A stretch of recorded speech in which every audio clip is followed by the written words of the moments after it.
Hi YouTube, welcome back to my channel. So in this video I'm sharing with you guys how I silk press my natural hair. 2 videos before this one I share with you guys how I prep my hair for a silk press. So please be sure to give these videos a thumbs up, like it, share it, and let me know that you guys are enjoying these videos. It's very important that your hair is properly detangled during this process. That's why I'm taking this wide tooth comb and combing out my hair from roots to ends, getting the hair nice and detangled for the silk press process.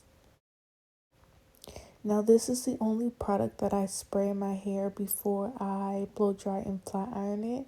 It's called It's a 10 Miracle Leave-In product, and I spray a generous amount throughout my hair. I don't want to overly apply the product to my hair because I don't want my silk press to be weighed down, but I do want it to be moisturized and coated for the silk press process. So this is probably the most important step that I'm doing here, which is separating my hair in sections. You want to make sure that you're separating in sections because this is just going to aid in a better silk press and blow dry process. As the hair is separated, it is easier to blow dry and get the hair as smooth and nice as possible.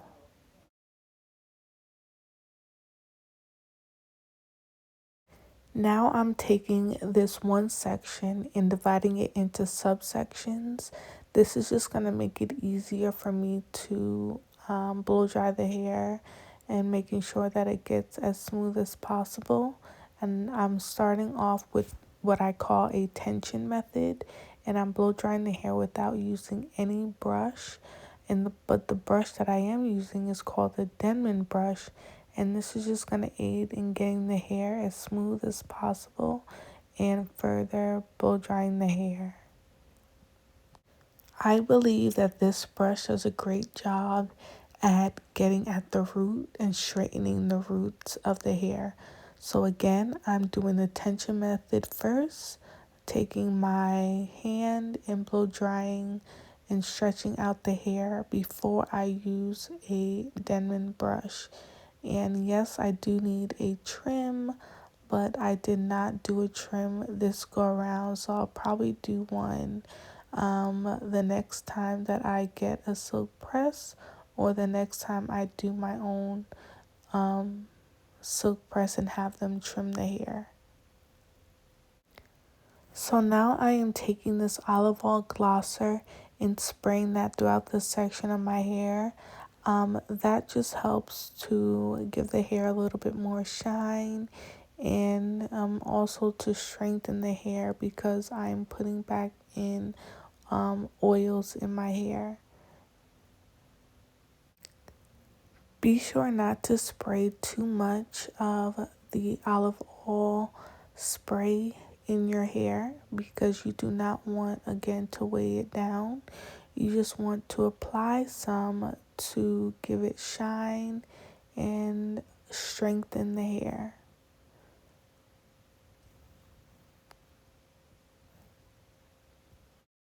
Now I am taking this section of hair, which is already blow dried, and dividing it into a subsection within a smaller section to go ahead and flat iron the hair. As you can see, I am using heat on my hair. Yes, I am. I'm applying heat at 410 degrees to get it as straight as possible. I do usually do one pass per section, but if I feel like my hair needs an extra pass or two, then I do go ahead and use the flat iron to do so. I'm doing what some people might call the chasing method. I'm taking the comb and putting that after the flat iron, and I'm going in and chasing the hair. This also aids in getting it as straight as possible as well. I believe the main tip to having a successful silk press is the step prior to blow drying your hair, which is making sure your hair is properly deep conditioned. That just aids in getting the hair as silk as possible and straightening without having to pass over it more than 2 or 3 times. So again, make sure that you're deep conditioning your hair prior to flat ironing it or blow drying and flat ironing it, which gives it a nice appearance. And yes, again, I do need a trim, but we're just going to work with what we have here. So this process is pretty much self-explanatory. I am doing the chasing method, as you guys can see, throughout the whole entire head of hair. And this again just aids in it becoming very straight and sleek. As I get to the top, I work my way up and I do the same exact thing, working in small sections and dividing those sections into even smaller sections, so I can get a even silk press. And don't be afraid of heat.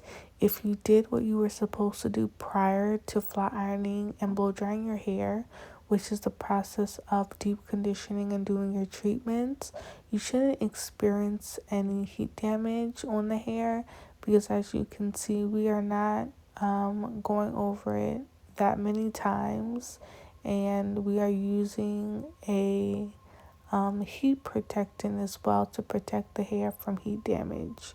So here are my results. As you guys can see, it is very sleek and shiny and well moisturized.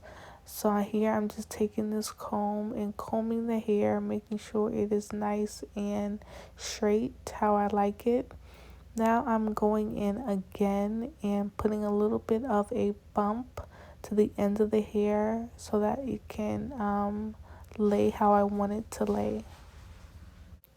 I did go in and use a flat iron to bump the ends of the hair, but if you have a curling iron, by all means do so.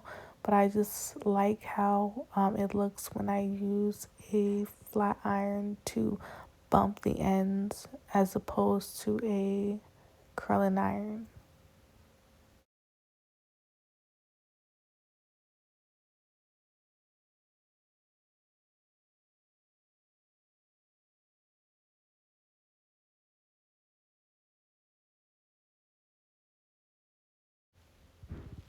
So I'm just repeating the process of going through my hair and applying um, the bump to the ends.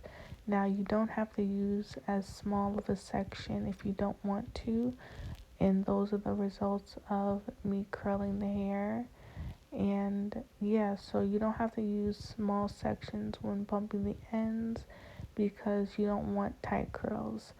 If you want a tighter curl, use smaller sections. If you want a looser curl, use bigger sections.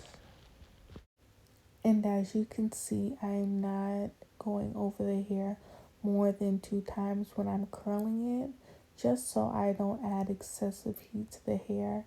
Because the hair is already straight, I'm just using the flat iron now to give it a nice curl. So just repeat these steps throughout the whole entire head of curling it. As you can see, my hair is nice and straight and silky. And as the days go on, you can just continue to either curl pin your hair, which I did here. If you want a video on that, give this video a thumbs up, and I'll do a video on how to curl or pin curl your hair, or you can do a traditional wrap. Thank you for watching.